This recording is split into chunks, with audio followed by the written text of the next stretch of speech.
Hello guys! Telugu fandom ఛానల్‌కి స్వాగతం, సుస్వాగతం. ఎంసీయూలోకి ఎంతోమంది విలన్స్ వస్తున్నారు, పోతున్నారు.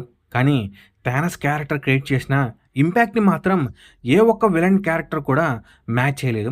ఇంకా ఫ్యూచర్‌లో వచ్చే క్యారెక్టర్స్ ఆ లెవెల్‌లో ఉంటాయని కూడా చెప్పలేం. మరి అంతలా థానస్‌లో ఏముంది? ఆ క్యారెక్టర్‌ని ఎంసీయూలో చూపించిన విధానం గురించి క్లియర్‌గా ఈ వీడియోలో మనము తెలుసుకుందాం. Point number 1 regular villains versus Thanos ideology difference. First Thanos గురించి మాట్లాడే ముందు అసలు బేసిక్‌గా విలన్ అనేవాడు ఎలా ఉంటాడు అనేది అబ్జర్వ్ చేద్దాం. ఎంసీయూ అనే కాదు, బేసిక్‌గా అన్ని మూవీస్‌లో విలన్స్ క్రియేట్ అవ్వడానికి కారణం ఏంటంటే టైప్ 1 రివెంజ్ విలన్స్. స్టోరీలో హీరో వలనో లేదా హీరో ఫ్యామిలీ వలనో విలన్ జీవితం అనేది నాశనం అవుతుంది. దానికి హీరో మీద రివెంజ్ తీర్చుకోవాలని అనుకుంటారు. ఫర్ ఎగ్జాంపుల్ 'కిల్‌మోంగర్' లాంటి characters. Type 2 recognition villains. Hero కారణంగా సొసైటీలో వాళ్ళకి రావాల్సిన గుర్తింపు రాకపోవడం వల్ల కొంతమంది విలన్స్‌గా మారతారు. Example 'Mysterio'. Type 3 power and control. ప్రపంచాన్ని కంట్రోల్ చేయాలని, అధికారం చెలాయించాలనే ఉద్దేశంతో విలన్స్‌గా మారుతూ ఉంటారు. ఎగ్జాంపుల్ 2012 అవెంజర్స్ మూవీలో 'లోకి' క్యారెక్టర్. కానీ థానస్ వీళ్ళందరికంటే చాలా డిఫరెంట్. తన మోటివ్ ఏంటి?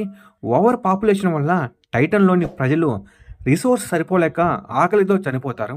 అది గమనించిన థానస్ టైటాన్‌లో హాఫ్ ఆఫ్ ది పాపులేషన్‌ని చంపేద్దామని చెప్పినప్పుడు తన ప్రజలు థానస్‌ని మూర్ఖుడు అంటారు. ఇంక దానివల్ల టైటాన్ గ్రహం నాశనమయ్యింది.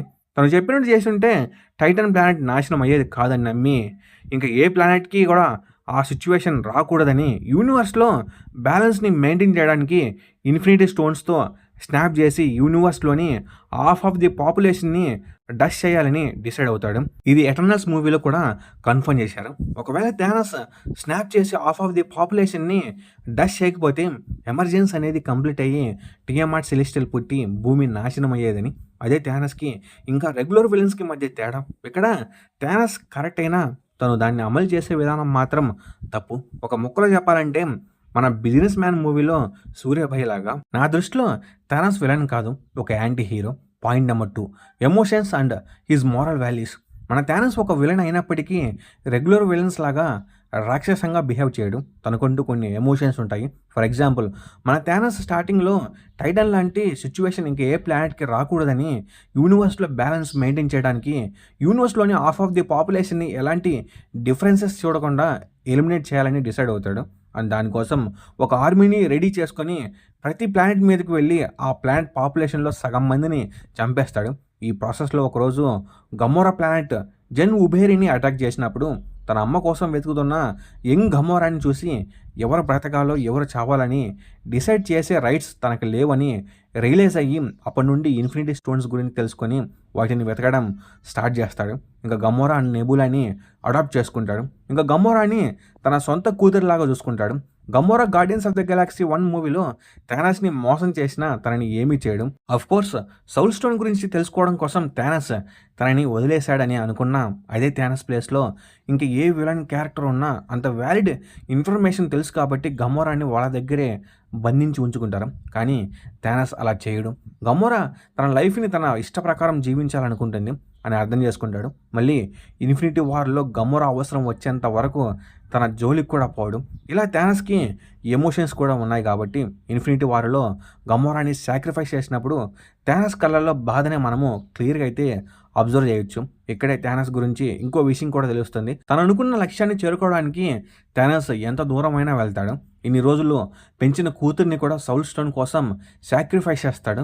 ఇన్ని ప్రాబ్లమ్స్‌ని దాటుతాడు కాబట్టే ఇన్ఫినిటీ వార్ మూవీ ఎండింగ్‌కి థానస్ గెలిచినా మనకి నెక్స్ట్ ఏం జరుగుతుంది అనే క్యూరియాసిటీ ఉంటుంది గానీ అదేంటి విలన్ గెలిచాడే అనిపించదు.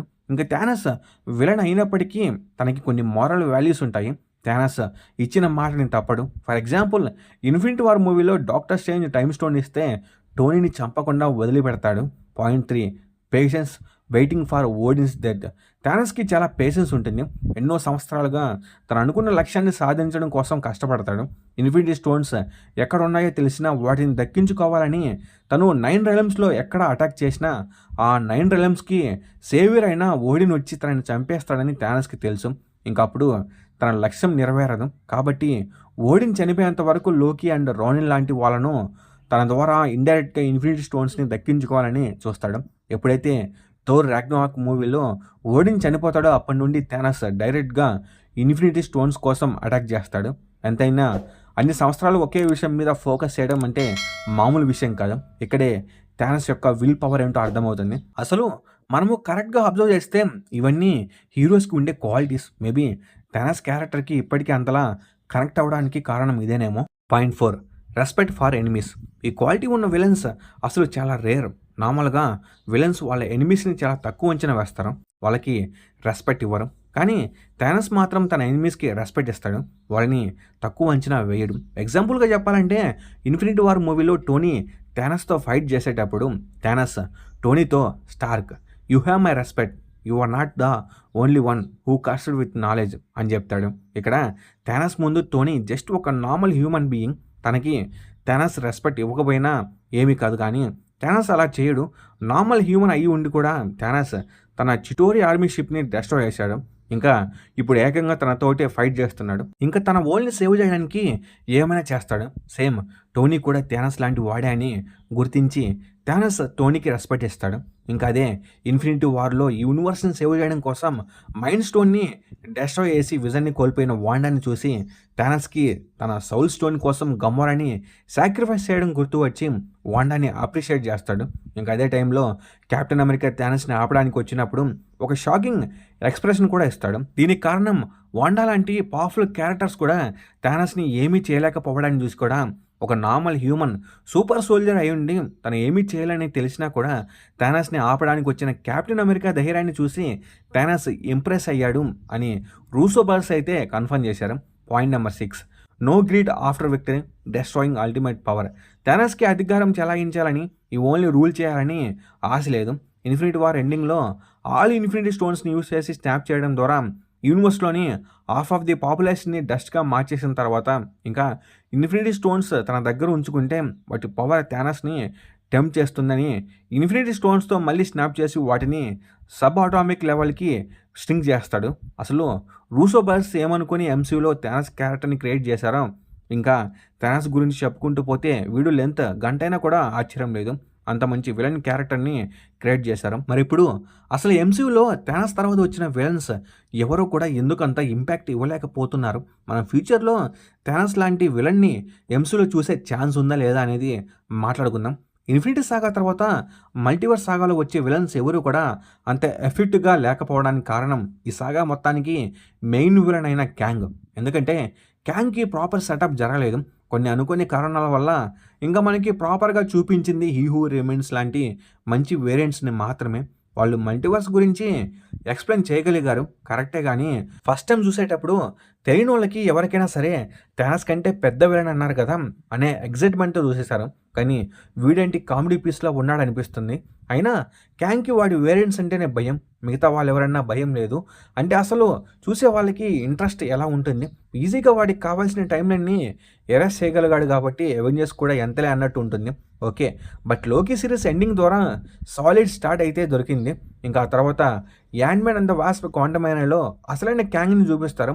అనుకుంటే వాడేమో ఆ మూవీ లాస్ట్‌లో చీమల చేతిలో ఓడిపోతాడు. ఈ మాత్రం దానికి 'లోకి' సిరీస్ ఎండింగ్‌లో మల్టీవర్స్ కొలాప్స్ అవుతుంది, నా వేరియంట్స్ వస్తారు అని 'హీ హూ రిమైన్స్' బిల్డప్ అవసరమా? మరి చీమ చేతిలో చేస్తే ఈడో పెద్ద మల్టీవర్స్ డెత్ అని ఎలా అనిపిస్తుంది చెప్పండి? ప్రాపర్‌గా హీరోస్ భయపడేలా వాడు కూడా ఏదో ఒకటి చేయాలి కదా! అప్పుడేగా ప్రాపర్ విలన్‌గా ఎస్టాబ్లిష్ చేయొచ్చు. అదే థానస్‌ని ఎగ్జాంపుల్ తీసుకుంటే 'ఇన్ఫినిటీ వార్' స్టార్టింగ్‌లోనే హల్క్‌ని కుక్కని కొట్టినట్టు కొట్టి థోర్ లాంటి పవర్‌ఫుల్ క్యారెక్టర్‌ని ఆల్మోస్ట్ చంపినంత పని చేశాడు. అది చూసి బ్రూస్ బ్యానర్ భూమి మీదకొచ్చి డాక్టర్ స్ట్రేంజ్‌కి మిగతా అవెంజర్స్ లైక్ టోనీ లాంటి వాళ్ళకి జరిగిందంతా చెప్పగానే వాళ్ళు కూడా థానస్‌ని బిగ్ థ్రెట్ లాగా ఫీల్ అవుతారు. కానీ కాంగ్ మాత్రం ఉట్టి మాటలే తప్ప పీకింది ఏమీ లేదు. ఆ తర్వాత మూవీస్ ఏమో అంత బాగాలేవు. ఏదో కొన్ని మూవీస్ తప్ప ఇలా ప్రాపర్ సెటప్ లేక కాంగ్ క్యారెక్టర్ షెడ్డుకు పోయింది. మధ్యలో అందరూ బాగా చూపిస్తారు అని ఎక్స్పెక్ట్ చేసిన గార్ ది గాడ్ బుచ్చర్ లాంటి క్యారెక్టర్ ఏమో క్రిస్టియన్ బేల్ ముఖానికి సున్నం కొట్టి మొగుడు తెచ్చిన ముండలా చేశారు. ఫైనల్‌గా ఇప్పుడు కొంచెం రైట్ ట్రాక్‌లోకి వచ్చి అవెంజర్స్ డూమ్స్‌డే మూవీలో ఆర్టీజీని డాక్టర్ డూమ్‌గా చూపించడం వల్ల హైప్‌తో మామూలుగా లేదు. డూమ్‌కి థానస్ లాగా ఎప్పుడో ఫస్ట్ నుంచి సెటప్ చేయలేదు. కాబట్టి థానస్ లెవెల్‌లో చూపించడం కష్టమే కానీ రూసో బ్రదర్స్ డైరెక్టర్స్ కాబట్టి డాక్టర్ డూమ్ క్యారెక్టర్‌ని మంచిగానే చూపిస్తారని నా నమ్మకం. ఎందుకంటే మొత్తం మల్టీవర్స్ సాగాలో వచ్చిన మూవీస్ అండ్ సిరీస్ అన్నీ కలిపిన క్రియేట్ చేయలేని హైప్‌ని వీళ్ళు జస్ట్ 4 టీజర్స్‌తో మాత్రమే క్రియేట్ చేయగలిగారు.